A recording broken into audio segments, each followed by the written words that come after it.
É, o estudo que eu trouxe hoje, nessa noite, é cuidar do corpo e do espírito.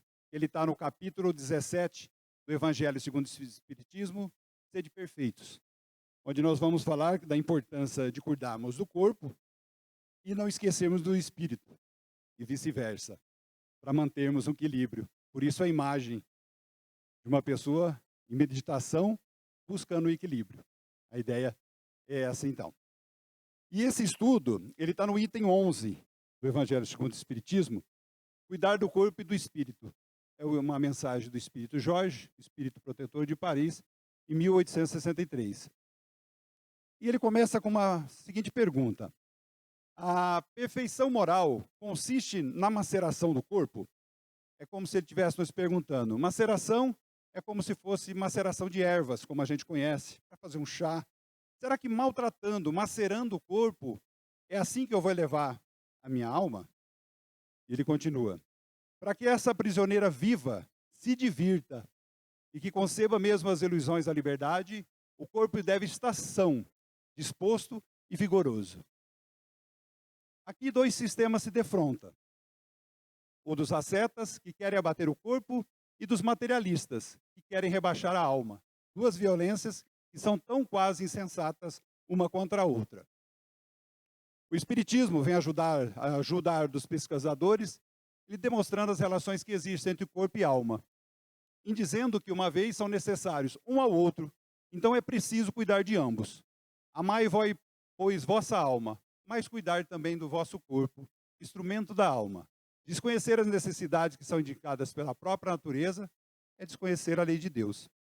Então, quando ele nos traz o estudo, ele vai apresentar para nós dois sistemas, que é o ascetismo e o materialismo, para que a gente possa refletir sobre o estudo.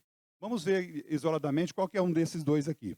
O ascetismo é uma doutrina filosófica que defende a abstenção dos prazeres físicos e psicológicos, acreditando ser o caminho para atingir a perfeição do equilíbrio moral e espiritual. O ascetismo, apesar desse nome bem diferente, não comum no nosso dia a dia, só para vocês lembrarem, o asceta, a pessoa que busca essa filosofia, ela procura bater o corpo e condenar e dizer que o corpo nada vale. Talvez vocês vão lembrar, talvez algum filme, algum documentário, uma reportagem. Os ascetas são aquelas pessoas que martirizam o corpo. Eles martirizam o corpo imaginando que com isso ele vai elevar a sua alma. Eles machucam, sabe aqueles que batem no corpo? Eles se martirizam. Então eles acreditam que tudo aquilo que eles fazem de errado, considerado por eles pecado, ele precisa maltratar o corpo.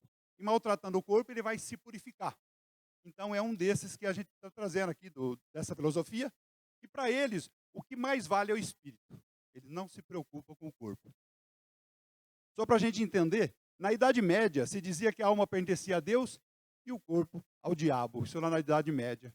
Então, eles tinham uma necessidade de menosprezar o vilão, que eles tratavam como o causador de todos os problemas da vida dele, era o corpo. Então, eles achavam que o corpo era culpado de tudo que acontecia.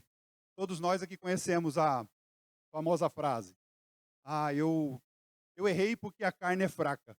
Né? Ou a pessoa está de regime, ela vai lá e come um pudim, ou faz um pecado, né? Como se diz na... Aí ela vai falar assim: ah, mas eu fiz aquilo porque a carne é fraca. Então, a gente vai entender, começar a entender nesse estudo, que não existe esse termo nas nossas vidas, nesse plano. Não existe carne fraca. Existe o espírito fraco. Não existe a carne fraca. E o materialismo? Não vamos entender materialismo aqui como uma pessoa que gosta muito de dinheiro, materialista. Não. Esse caso aqui, nós vamos entender que o materialismo é o tipo de fisicalismo que sustenta que a única coisa da qual se pode afirmar é a existência da matéria. Então, o materialista, o que ele acredita? Ele quer abater a alma e só dar valor real ao corpo. E o materialista acredita que nada sobrevive à destruição do corpo.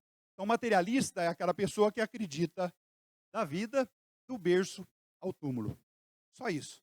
Ele só dá valor ao corpo, ele não entende, não aceita a questão do espírito, ou da alma. Então ele não tem essa preocupação, ele vive para o corpo. Ele não se preocupa com isso, ele não quer buscar conhecimento, estudar as leis de Deus. Ele só acredita que exista o corpo. E quando a matéria deixar de existir, a vida, se cessar a vida, ele deixa de existir. Acabou. Esse é o materialista. Então nós temos dois sistemas que foi apresentado por Espírito Jorge no estudo, que é o ascetismo, que não acredita no corpo e quer levar a alma. E o materialismo, que não acredita na alma e vive somente para o corpo.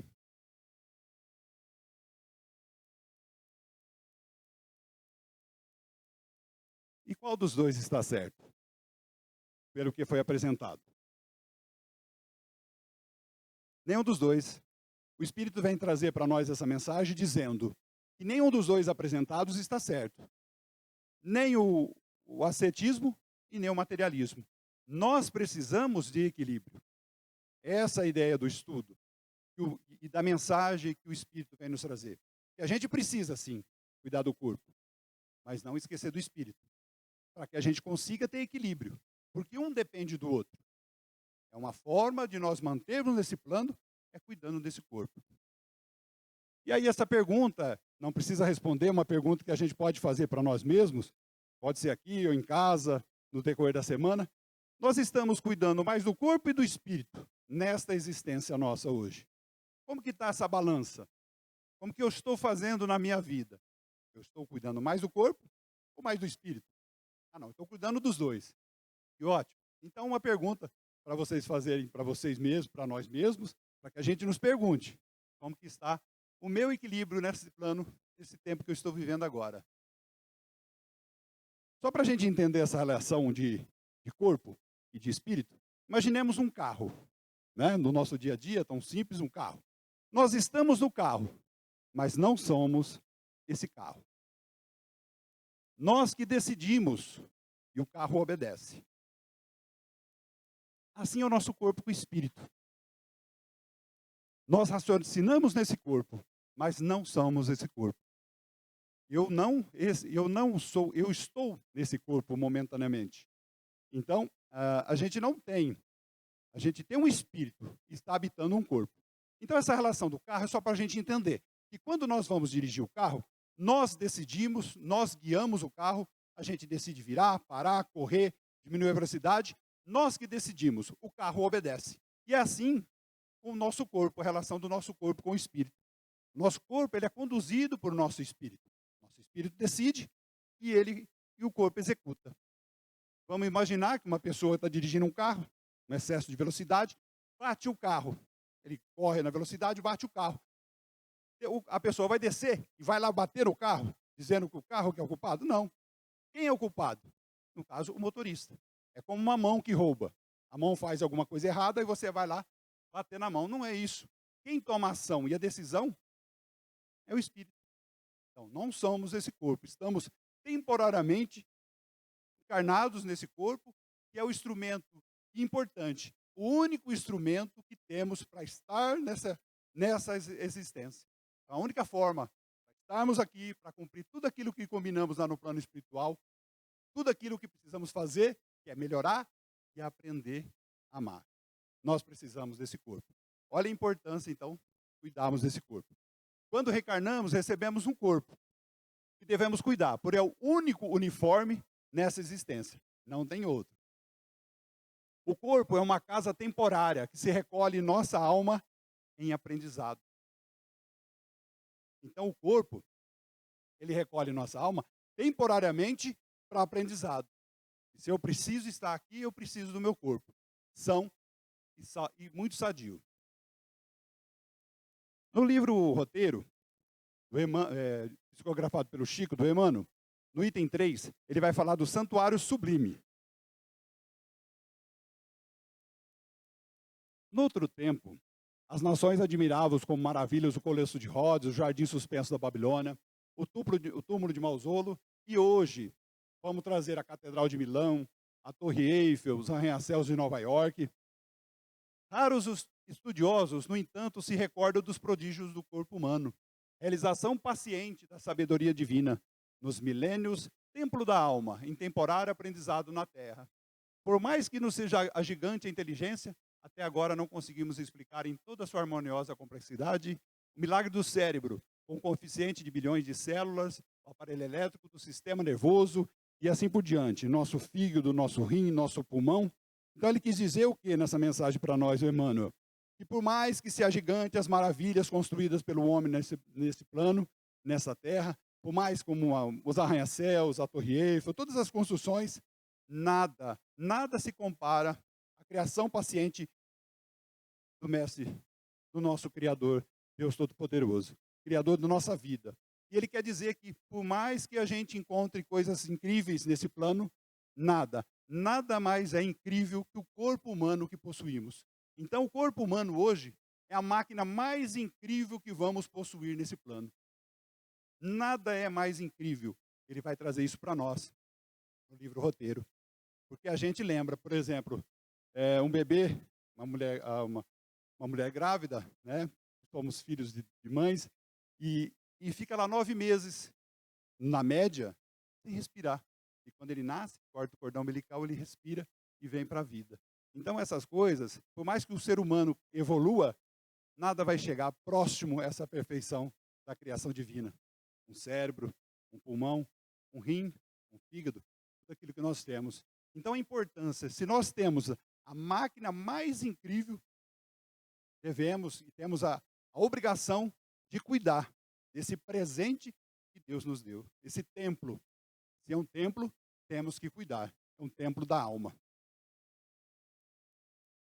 No corpo humano, temos na terra o mais sublime dos santuários. E é uma das super maravilhas da obra divina. E como estamos alimentando ou cuidando do nosso corpo? No dia a dia. Né? Aqui nós vamos ver algumas. Nós precisamos cuidar do corpo. Fazer exercício físico, corrida, natação, alongamento. Isso daí nós sabemos, né? Todos nós sabemos. E a gente precisa fazer. É simples isso, Rogério? É simples, mas é o mais importante. É o básico que nós precisamos fazer para que o nosso corpo tenha um funcionamento de qualidade, tenhamos saúde, para seguir no nosso dia a dia. Então, nós vamos ter que fazer isso aqui no dia a dia. Fazer uma caminhada. O corpo precisa disso. Ele foi criado para se locomover, para se mexer, e a gente sabe o tanto que é importante para a nossa qualidade de vida, para o nosso sono, como um exercício físico, uma caminhada, seja ele qual for, na medida certa, sem exageros, sem cultuar o corpo, sem viver para o corpo, porque nós sabemos que o corpo ele tem um prazo de validade. Então, a pessoa que é muito apegada ao corpo, que vive para o corpo, chega um momento que ela vai sofrer. Ela não entende que ela tem que cuidar do corpo, mas também preservar e cuidar da sua alma. Então, ela vai sofrer. Então, a gente tem que entender que é o corpo que a gente precisa para estar nesse plano. E como estamos alimentando e cuidando do nosso espírito? Para cuidar do corpo, a gente vai lá e contrata uma academia, vai lá, fica 1 hora, faz exercício. Não tem. Ainda não tem academia do espírito, onde eu contrato. Como academia mesmo, que a gente não vai, né? A gente só paga. A gente vai lá o plano de 6 meses e vai o primeiro mês. Não tem a academia do espírito. Aí é um pouco mais de movimento de nós para buscarmos isso. Uma boa música, a gente buscar o conhecimento, mas uma boa música, uma música de qualidade, uma música que me eleva, que me alimenta. Sabemos que a música é alimento para a alma.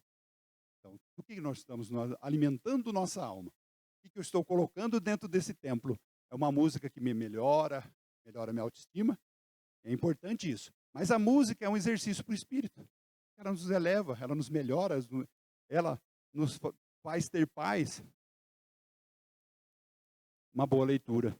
Nós temos na doutrina espírita uma vasta quantidade de livros, onde às vezes a gente se olha numa biblioteca espírita e fala assim, nossa gente, tem muito livro.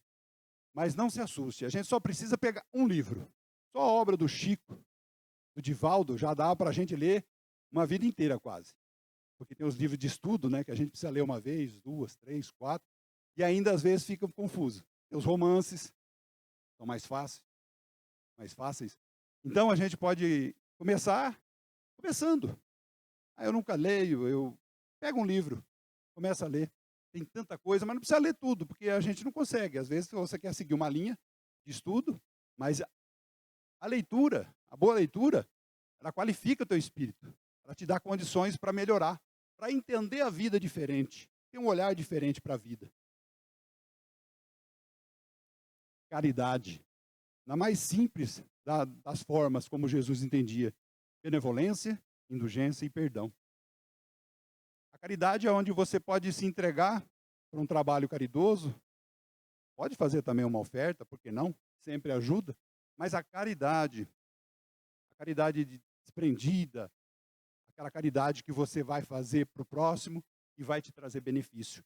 Pode ter certeza, isso é um grande exercício para o nosso espírito. Quando a gente se entrega para uma obra, quando a gente coloca-se à disposição do nosso irmão, é uma maravilha. Pode ter certeza disso. E o perdão. O perdão, talvez, uma das formas mais próximas do amor. O perdão. Onde a gente, no dia a dia nosso, acumula tantas mágoas. No dia a dia, ou a gente é magoado, ou a gente magoou alguém, ou a gente precisa também se auto-perdoar. Por que não? Talvez o primeiro passo seria isso. Perdoarmos. Para poder ter conhecimento e base para fazer o perdão ao próximo. Então, o perdão também é um exercício maravilhoso para o nosso espírito. O perdão vai nos transformar. Porque se nós estamos falando de caridade, o perdão está ali como exemplo de caridade. Então, precisamos perdoar para começar na caridade. Então, o perdão é um exercício maravilhoso. Tirar fora essa mágoa que a gente carrega durante, inclusive, algumas existências. A gente precisa jogar esse fardo pesado, se tornar uma pessoa mais leve. Estando mais leve, é muito mais fácil a gente conduzir a nossa vida, inclusive ajudar até o nosso irmão. Então, seriam esses os exemplos para que a gente possa... Claro, existem outros, uma forma de melhorar o espírito. Esses aqui são os principais. São os principais. E o que significa ter saúde?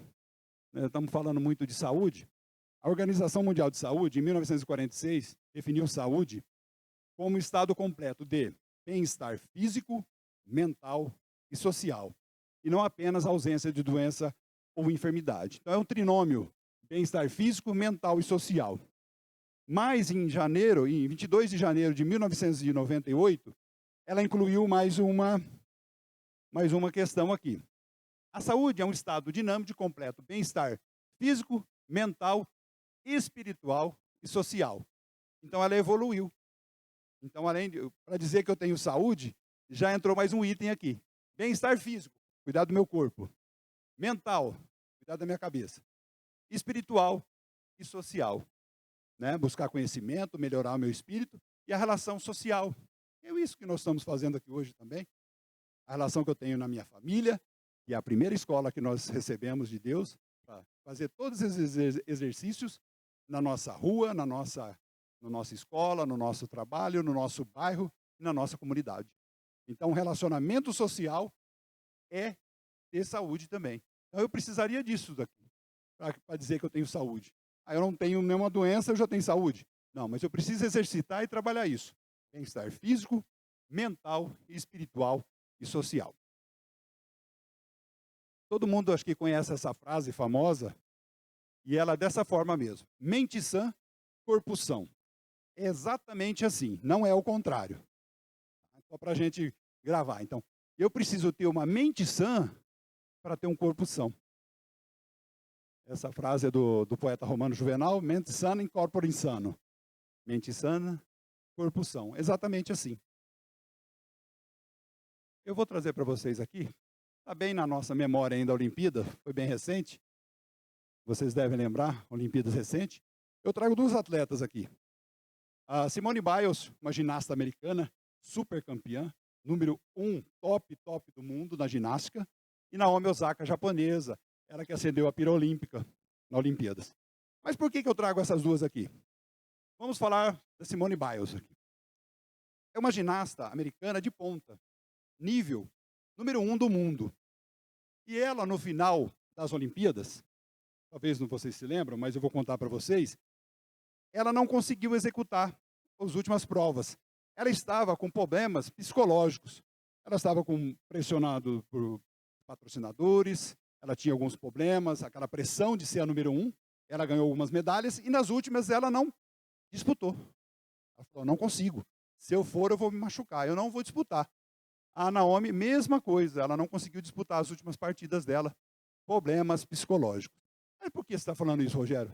Só para a gente entender uma coisa, que nem o corpo mais perfeito me garante nada. Nós estamos falando de ginasta, de atletas de ponta, do planeta Terra, principalmente a melhor. Veja bem, ela não conseguiu ter o equilíbrio que o estudo está nos trazendo hoje para executar aquela que fazia, o que ela ia fazer. Então, um corpo perfeito, treinado, fisiologicamente perfeito, se eu não estiver com a mente em dia, equilibrado, não tem jeito, não funciona. É isso que eu quis trazer, para a gente entender isso. Então, se não tiver esse nível de equilíbrio, a gente não consegue executar, mesmo sendo a número 1 do mundo. Olha só a importância, então, do equilíbrio do corpo e do espírito. A nossa saúde, ela começa na mente, como diz, mente sã, corpo são, e retrata-se no corpo físico. Ela vai começar aqui na mente. Então, se eu tenho uma mente saudável, eu vou ter um corpo saudável. Mas se eu tiver uma mente com problemas, uma mente doente, uma mente carregada de mágoas, de ressentimentos, isso vai refletir no meu corpo físico. No livro Consolador, psicografado pelo Chico Xavier, de Emmanuel, na pergunta 96, tem a segunda pergunta. Toda moléstia do corpo tem ascendentes espirituais? A pergunta é, toda doença do corpo, ela vem do espírito? E a resposta é o seguinte, as chagas da alma se manifestam através do envoltório humano. O corpo doente reflete o panorama interior do espírito enfermo. A patogenia é um conjunto de inferioridades do aparelho psíquico. Ele fala assim, elas vão se manifestar através do envoltório humano. O corpo doente reflete o panorama interior do espírito doente. A patogenia é um conjunto de inferioridades do aparelho psíquico. Então ele afirma que sim, responde. Vai ter influência direta, o espírito doente no corpo físico. Ele prossegue. E é ainda na alma que reside a fonte primária de todos os recursos medicamentosos definitivos. Ele fala que sim, que a alma doente causa doença no corpo. Mas ele já tranquiliza a gente e vai dizer que ali no corpo que reside todos os recursos medicamentosos definitivos. Ele pode sim gerar doença, mas ele pode se curar. Olha que maravilha. Ele continua. A assistência farmacêutica do mundo não pode remover as causas transcendentes do caráter mórbido dos indivíduos. O remédio eficaz está na ação do próprio espírito enfermiço. Então, ele está dizendo que a assistência médica ela não pode remover as causas transcendentes. Por exemplo, se eu trago uma doença no meu espírito, que vai refletir no corpo, que é de outra existência, por mais que eu tome todos os medicamentos que estão da assistência farmacêutica, não vai resolver o problema, vai amenizar a dor. A ação de causa e efeito. Eu trato o efeito, por exemplo, tem uma gastrite. Eu vou tratar o efeito. Vou tomar remédio, 1 ano, 2 anos, 3 anos, uma vida inteira. E não vou resolver. Por quê? Porque eu não busquei a causa dessa gastrite. Pode ser uma mágoa, uma tristeza lá de trás, da infância. Às vezes, quando a gente está se formando, na infância, quando recebe muita informação, uma mágoa na escola. Então, por mais que eu cuide do efeito, o importante é buscar a causa. Porque ele vai dizer assim, ó, podeis objetar que as injeções e comprimidos suprimem a dor. Todavia, o mal ressurgirá mais tarde na célula do corpo. Então ele fala assim, que tudo bem, o medicamento ajuda. Olha que maravilha. O medicamento, ele tira a dor, ele tira a tua ansiedade, ele cuida de você. Mas se você não cuidar, o mal vai surgir novamente. Então é importante a gente estudar, nos conhecermos, uma reforma íntima, que a doutrina espírita nos propõe, essa transformação moral, é que a gente pode buscar para conhecer lá na raiz os nossos problemas. É só a gente nos conhecer, é só a gente olhar para nós, e quando a gente tiver uma dor, a gente falar assim, dor, o que você está falando, querendo falar para mim? Que atenção que você está me chamando? Por que você existe? O que você quer dizer? Então é importante a gente conhecer. Então, o espírito doente, ele vai causar doença no corpo. E o corpo, então, ele é um mata-borrão do espírito. Mata-borrão é um termo do pessoal aí mais experiente, que transferia as letras para o papel, né? Era um carimbo gigante. Hoje nós temos impressoras, mas é o termo que a gente usou aqui no estudo. Então, o corpo, ele recebe as expressões de um espírito doente. Então, ele vai causar isso e vai imprimir no nosso corpo físico a doença. E aí nós vamos constatar isso aqui. A doença é a cura. Aí você fala assim, mas quem acredita na vida do berço ao túmulo não vai entender isso nunca. A doença é a cura do espírito enfermo. É isso que acontece. Mas nós, pode ser que a dor às vezes chega na nossa vida e nos encontra no caminho do bem. Aí é diferente. Aí ela não vem com tanta força. Né? Vamos só entender isso daqui da lei do amor, do Emmanuel. Chico Xavier também, na pergunta 12. A mente invigilante pode instalar doenças no organismo? Ele responde assim, ó. A mente é mais poderosa para instalar doenças e desarmonias do que todas as bactérias e vírus conhecidos. A mente é mais poderosa para instalar doenças e desarmonias do que todas as bactérias e vírus conhecidos. Olha que afirmação forte. Onde ele está dizendo que nossa mente, ela é mais forte que tudo isso. Porque a nossa mente doente, ela vai fazer com que o nosso corpo fique muito debilitado. E vai fazendo com que os vírus e as bactérias tomem conta do nosso corpo. Mas nós podemos mudar essa condição? Porque algumas doenças, elas reclamam mais de uma encarnação. 1, 2, 3, dependendo da gravidade. Ou de uma mágoa, que você, na existência que a gente ganhou a oportunidade de estarmos aqui, não conseguiu. E precisou voltar. Não perdoou, precisou voltar. Ah, mas como eu sei, às vezes, assim, como perdoar de uma outra vida? É só observar a nossa família.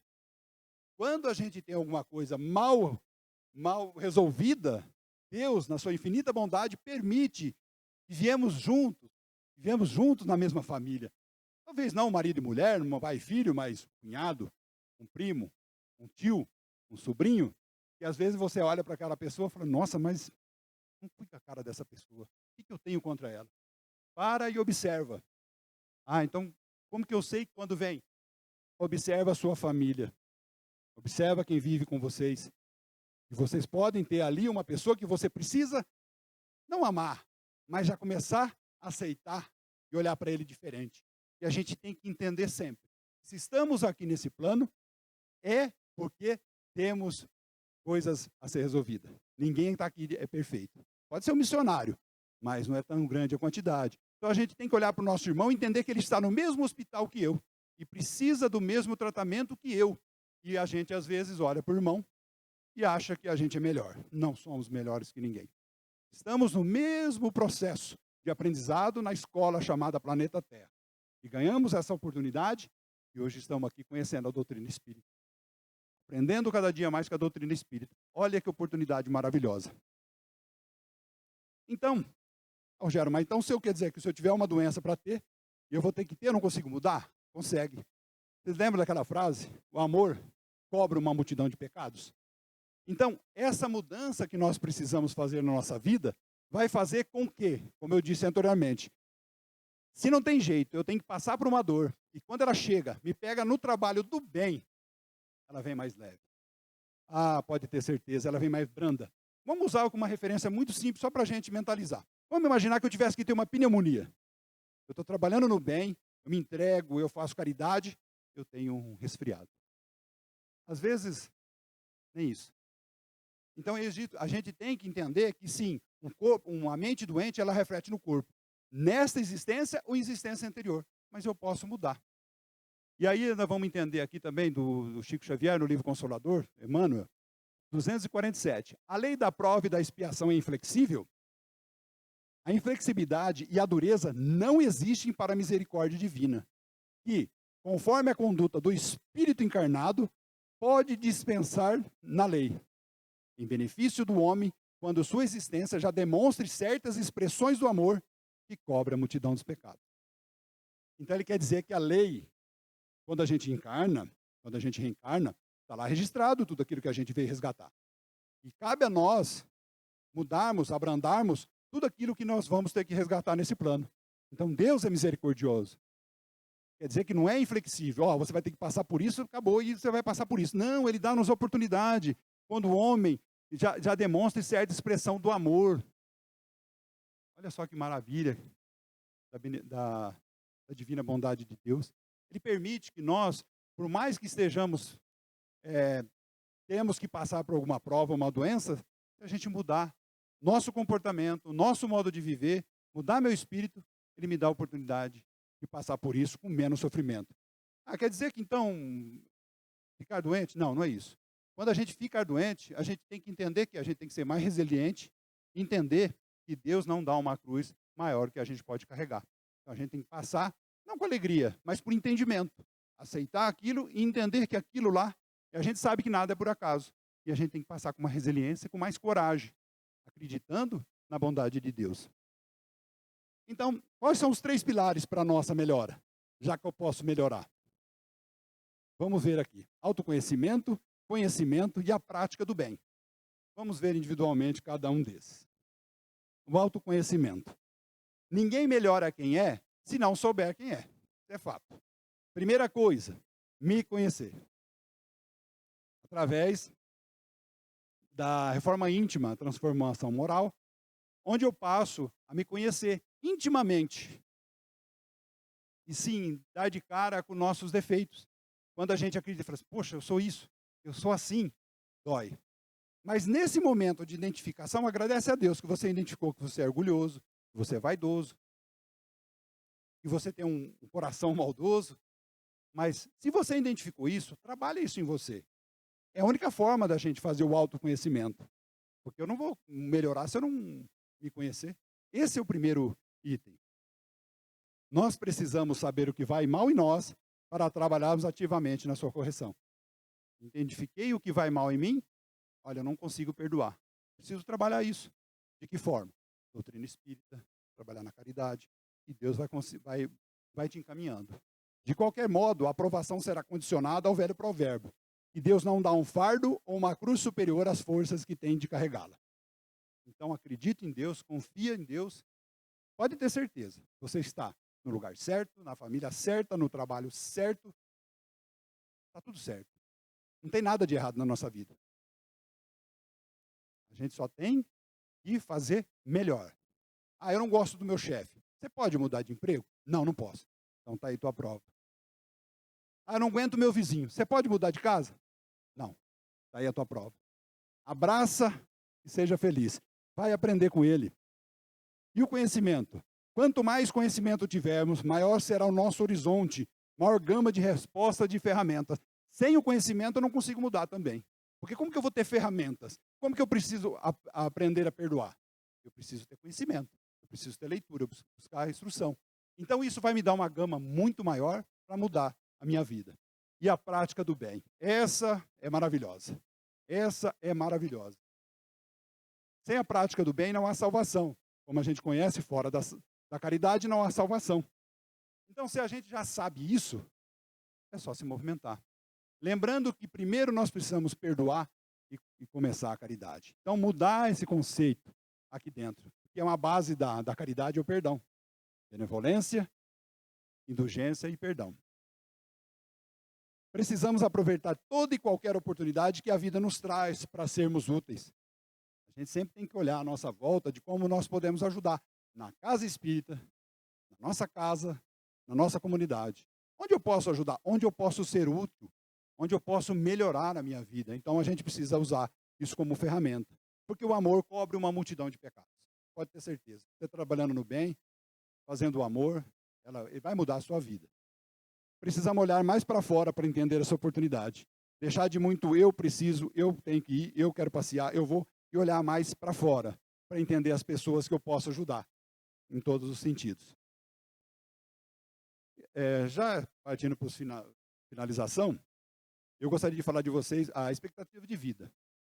A doutrina espírita, ela nos explica, nos fala, que nós, quando viemos para cá, nós temos um tempo para cumprir aqui. E isso, a doutrina é muito clara quanto a isso. E às vezes viemos uma reencarnação para 60, 70 anos, na média, às vezes mais, hoje já passa de 110. E, no entanto, quantos vão mais cedo, né? O corpo antecede a existência programada. Quantos não aproveitam esse equilíbrio de cuidar do corpo e do espírito, usando drogas, bebidas, tabaco, velocidade, uma vida desregrada, e antecede o corpo? Quantos, né? No livro Missionários da Luz, aí o Chico Xavier também, o espírito André Luiz, e o André Luiz é um espírito incrível para nos falar do mundo espírita, né? Para nos falar como que é o plano espiritual. Ele vai falar dos completistas, olha que incrível. Ele vai falar disso, os completistas nesse livro. André Luiz, ele estava lá no Ministério da Reencarnação, do lado do mentor espiritual do Manassés. O Manassés estava preparando uma reencarnação do irmão nosso. E falando com ele, falou, você vai ter um problema na perna, você vai ter que resgatar isso, você vai mancar de uma perna, e vai. Ele falou assim, e não me volte aqui antes dos 70 anos, que é o tempo que você tem.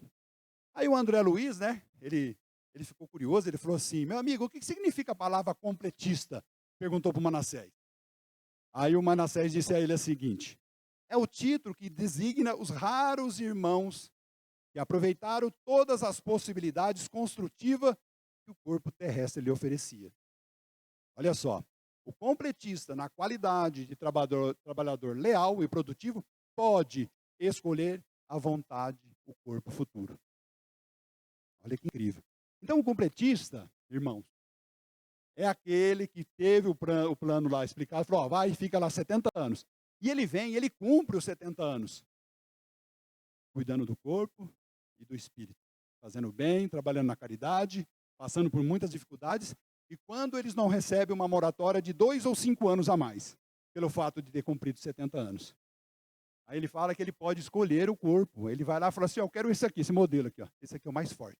Eu quero esse Cross, esse mais forte, esse mais robusto. E vem. Aí o interessante, no decorrer do livro, ele vai dizer que esses completistas, eles não escolhem o corpo mais lindo. A gente fica imaginando, ele vai escolher a Gisele Bündchen lá, o Brett, né, o Brad Pitt. Não. Ele vai escolher outro corpo forte, saudável, robusto, já que ele é um espírito em evolução. Olha só, ele conseguiu cumprir o plano que foi designado a ele nesse plano. Então ele vai lá e escolhe um corpo forte. Para quê? Para novamente ser um completista. Olha que incrível. Olha a inteligência dele. Porque nós sabemos, né, da dificuldade, da beleza, das provações nesse plano. Então esse completista vai, escolhe um corpo forte e passa a viver também. Então, gente, nós temos um tempo. Como a gente está fazendo para ficar esse tempo todo aqui? E aí eu queria finalizar com a mensagem do Chico Xavier, maravilhoso Chico Xavier, o Evangelho de Chico Xavier, do Carlos Bacelli. É o Evangelho do Chico Xavier. E no item 127, o Chico diz assim para nós, desencarnar para quê? Para entrar outra vez na fila? Pleiteando um novo corpo no mundo? É muito difícil ser criança. O período infantil é uma espécie de doença para o espírito. Até que o espírito se reencontre consigo mesmo, já se passaram 18, 20 anos. A criança está à mercê das circunstâncias. Vamos aproveitar o máximo. Eu tomo muitos medicamentos, não porque tenha medo de desencarnar. Se já estamos aqui, vamos permanecer aqui pelo tempo que nos seja possível o ai. Como bom mineiro, ele descreve até o ai do Chico. O que o Chico nos diz isso aqui? Encarnar para quê, gente? Vai entrar na fila de novo, e lá está uma fila gigante, enorme, e a gente volta. Quando ele fala que a criança está à mercê da circunstância, quanto tempo a gente demorou? Alguns talvez aqui nasceram em berço espírita. Eu demorei um pouco mais, para a gente conhecer e entender o sentido da nossa vida. Então a gente perde muito tempo nesse vai e volta. Por que não aproveitar agora essa oportunidade maravilhosa que Deus nos propôs, conhecer a doutrina espírita? E o Chico fala, gente, já estamos aqui, vamos ficar o máximo que a gente puder, porque a gente prometeu tanta coisa lá no outro plano, lá no plano espiritual, pode ter certeza, viu? Não porque eu vou fazer, não, moça, eu vou virar de espírita, eu vou fazer caridade, pode me mandar, manda para lá que eu vou fazer. A gente chega aqui, ai minha nossa, não é fácil, né, gente? Não é fácil. Então, o Chico, ele fala assim, eu tomo remédio, mas não é por medo de desencarnar, não. Eu quero é ficar o tempo aqui. O Chico desencarnou com mais de 90 anos. Ele foi até as forças dele aguentavam. Um monte de problema de saúde que tinha o Chico. E quanto tempo ele aguentou nesse plano. E só fez coisa maravilhosa. Que nos enche de alegria ter ele como referência da doutrina espírita nesse nosso plano. O Chico, maravilhoso. Então, eu queria finalizar com essa mensagem do Chico e dizer para todos nós que possamos aproveitar melhor essa existência, cuidando do nosso corpo e não esquecendo nunca do nosso espírito, para que possamos ficar aqui o tempo que for necessário, para que a gente possa evoluir, melhorar e perdoar e aprender a amar. Deus, na sua infinita bondade, abençoe a todos. Muito obrigado a essa casa maravilhosa de luz. Deus abençoe essa casa e todos vocês. E se estenda a seus familiares também. Muito obrigado, que assim seja.